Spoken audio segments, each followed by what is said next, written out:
Unexpected guest. As I was heading out to work on Tuesday, I found an envelope sitting on my porch. Its surface was blank, with no address or stamp to indicate it had been mailed to me. It was a message that must have been hand-delivered by a neighbor or a friend who stopped by sometime during the previous night. When I opened the envelope, removed the letter and read what was written, however, all it said was, "I'll see you tonight." No name or other information was included. How odd, I thought. I had no plans for that evening and had never been much for going out on weeknights. Still, I didn't want to accidentally flake out on someone who was expecting to see me that evening. So to be safe, I decided to send out texts to my girlfriend and friends to see who the letter was from. Yet as the day drew to a close and the replies had all been received, a reality began to appear. Not a single person who I contacted knew a thing about the letter. That night, as I sat at home alone watching TV, I felt uneasy. Every little noise made me jump, every shadow made me cringe. However, as the night wore on and no visitor arrived, my nerves began to ease. Why was I being so silly about this? The note clearly had a rational explanation. It was something that had been left on my porch by mistake. A message meant for one of my neighbors, left at my place by accident by a visitor who had mixed up our homes. With that idea taking hold, my logical mind was appeased. By the time I fell asleep on Tuesday, I had completely forgotten about the letter. As I was heading out to work on Wednesday, I found another envelope sitting on my porch. Like the first, there was no stamp or address, suggesting that it too had been delivered by hand. Inside the envelope was another note, and just as it had the day before, all it said was, "I'll see you tonight."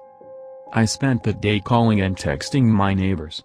I had to find out if any of them had out-of-town guests or friends visiting that had failed to contact them.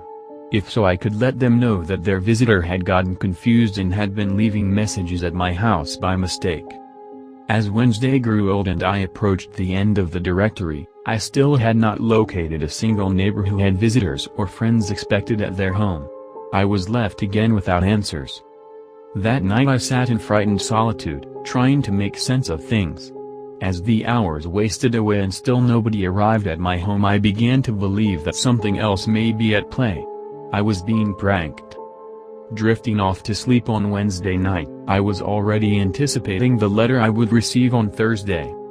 As I was heading out to work on Thursday, I found a third envelope sitting on my porch. Inside was another note, and on the page the writing read, "I'll see you tonight." Certain now of the trickery at play, I texted all my friends. I was positive that I was the butt of some demented joke. Someone close to me was attempting to scare me, push me to overreact and freak out. Yet despite my persistence, my interrogations, every last one of them denied it. Either my friends were all secretly amazing actors or not a single one of them was the culprit. Last night I didn't sleep a wink. As I was heading out to work this morning, I found a fourth envelope sitting on my porch. I opened it expecting to find the same repetitious note inside. This time though, as I read the 4 words on the page, my skin crawled. While the words had hardly been changed, the meaning of the message had been altered completely. The note this morning said, "I'll meet you tonight, Andy just wants to play." I'll never forget the screams. It was a warm spring night in the late 90s and we were on our way home from our little cabin in the woods. It was old, musty, and a bit dilapidated, but it had been in the family for generations and monthly trips were a well-ingrained family tradition. My dad described it as a good place to unplug from technology and the world, and it was just that. Passing through that rickety screen door was like stepping into another era. Despite the lack of modern-day comforts like plumbing or air conditioning, I had always enjoyed the cabin. If my family values one thing, it's tradition. The only complaint I'd ever had about the cabin was a hard time sleeping when I was younger.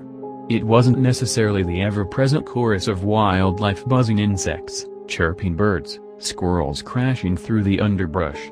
It wasn't my youthful imagination running wild with growling wolves, monstrous bears, or mysterious creatures crashing toward the flimsy walls of the cabin in the dead of night. What kept me awake was the soft scratching I could always hear underneath the floorboards. It wasn't aggressive, and it wasn't loud, it was persistent. The faint but incessant grinding against the grainy wooden planks. As a young child I would call out to my mother at night, afraid. She'd sit at my bed and run a hand through my hair reassuringly. "There's no need to be scared, baby. That's just Andy. He wants to come out to play. Just ignore him." This had been a good weekend. The lake was warm enough for swimming and the fishing was great. This had been a special trip, my high school graduation celebration. We drove home under a bright moon and I was comfortably leaning my head against the cool glass window, my parents' conversation fading into a dull drone as the streetlights zipped by. I faded in and out, closing my eyes and drifting toward off. The blast of a horn and a devastating explosion violently ripped me from sleep, and nothing would ever be the same again.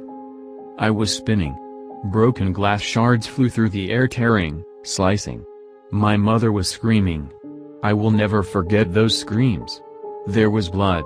The car rolled in what felt like slow motion, finally smashing against a telephone pole and coming to rest. And then, with a gut-wrenching finality, it was over. A dizziness overtook my senses and blackness blossomed everywhere. I was vaguely aware that I was bleeding, and I felt an intense pressure in my head. It took me a few moments to realize that I was hanging upside down, held in by my seat belt. I could smell the burning stench of deployed airbags and gasoline fumes. "Call 911." The unfamiliar voice sounded like it was underwater. I could hear boots crunching against broken glass. Consciousness began to fade. Mom. My mouth was filled with copper-tasting blood and I coughed. I couldn't quite comprehend what I was seeing. My parents lay motionless in front of me. My mom looked wrong. Her neck was sickeningly twisted in a direction that isn't possible. Her torso pointed forward, still neatly seat-belted in, but her face was staring directly at me. Her lifeless eyes were wide open, lips twisted into a silent, terrible scream.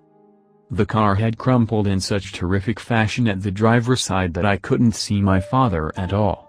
There was thick, congealed blood and bits of hair that had been forced out of the twisted metal frame against the pavement. The best way I can describe it is if you'd set a tube of toothpaste on the floor and stomp on it. I could see shiny white bits amidst the carnage, and I tried to force myself to not recognize it as pieces of my father's skull. I stared at my dead mother's face for a long time. I couldn't look away. It wasn't until I could hear the screeching of the jaws of life sawing open the twisted wreck of the car that consciousness faded. "There must be some kind of mistake," I said dumbly.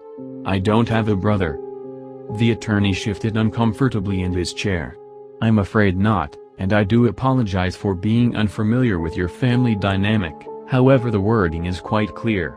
We sat in a downtown office suite that overlooked a main thoroughfare through massive glass windows." "Can you read it for me again?" My head was spinning. "I desire that should I die, it is my wish to be buried according to the rites of the Roman Catholic Church and interred at." Skip down to the next line. He cleared his throat. "To my esteemed children, Ethan and Andrew, give and bequeath the following properties to wit, our cabin located at." He rattled off the address and continued to name bank accounts, the family house, and other assets in official-sounding legalese. "I don't have a brother. I don't know who Andrew is," I repeated. The attorney looked sympathetic and slightly awkward as he adjusted his necktie. "I understand, Ethan. My investigators are attempting to ascertain this Andrew's whereabouts." He set the papers down on his desk and stared at me. "This isn't the first time I have seen an unconventional family dynamic. Why your parents chose not to tell you about your brother is a question I cannot answer, but surely there is a plausible reason." "Andy," I muttered. My hands began to tremble. As summer faded into fall, and fall into winter, I began to obsess about the existence of Andrew and my mother's explanation of the scratching underneath the cabin. "That's just Andy. He wants to come out and play." I had to see for myself. I had to know. I drove south under a full moon, clenching my teeth as I passed the mile marker where the crash had occurred those many months ago. I turned onto the small dirt road that held the cabin. Gravel and dirt spit behind my car into the darkness. All the cabins were all empty at this time of year, no one vacations in the dead of winter. Skeletal tree branches clawed and scraped the sides of my car as I pulled up the narrow driveway leading through the choked woods and up to the cabin.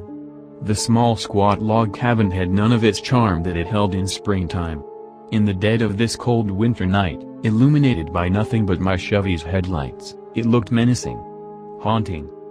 I clicked on my flashlight and tucked it under an armpit as I fumbled with the keys. My breath frosted in the frigid air.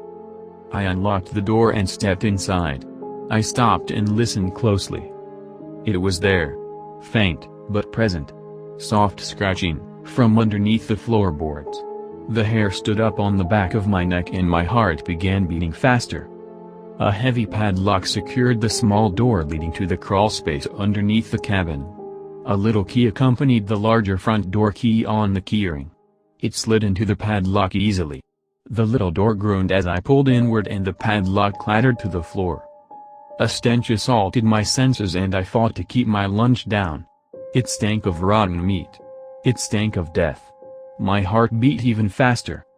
The small flashlight cast a pitiful beam of yellow light into the inky blackness that stretched downward, into the bowels of the cabin. The wooden steps creaked and groaned under my feet as I descended underground, the beam of light now trembling wildly across the moldy walls and uneven dirt floor. Tree roots protruded in some areas.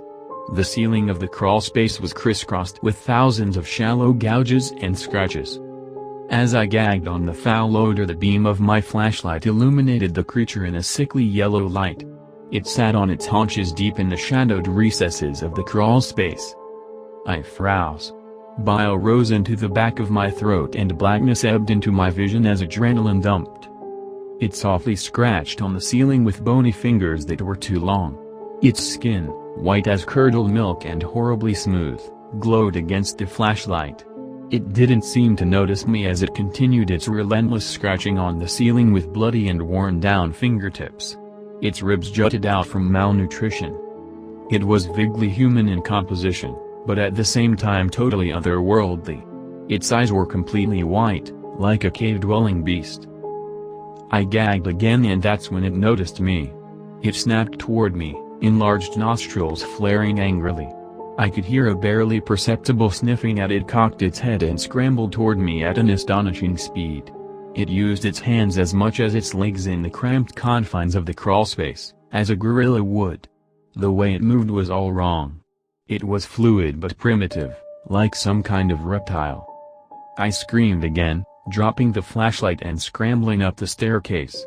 I could hear a soft grunt as the creature hit the stairs, only a few feet behind me and closing the distance fast. That thing was so terribly quiet.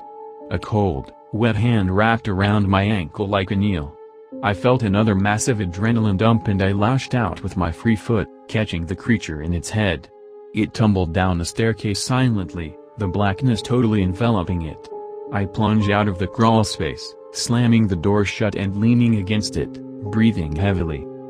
"Dad," my son called me from the bedroom. It had been many years since my encounter with Andy, and try as I might I simply cannot connect the dots as to why my parents had kept my deformity of a brother hidden away in a crawlspace. Imprisoned. Their dirty secret. I went to my son's bed and sat down, his little frame not even taking up half of the bed. Moonlight spilled through the open window, illuminating the room. "SHH," I said as I ran a reassuring hand through his hair. "Dad, the scratching again," he whined. "It's okay, pal," I said. "That's just Uncle Andy. He wants to play. Just ignore him. Besides, we're headed back home tomorrow." I got used to Andy's scratching, and my son would get used to it too. He settled down and fell back to sleep quickly. I sat next to him for a while, listening to the soft scratching and smiling at the absurdity of it all. I think most people would have sold that cabin, or maybe burned it down to the ground. But I wasn't raised that way. I was raised with tradition, and if my family values one thing, it's tradition.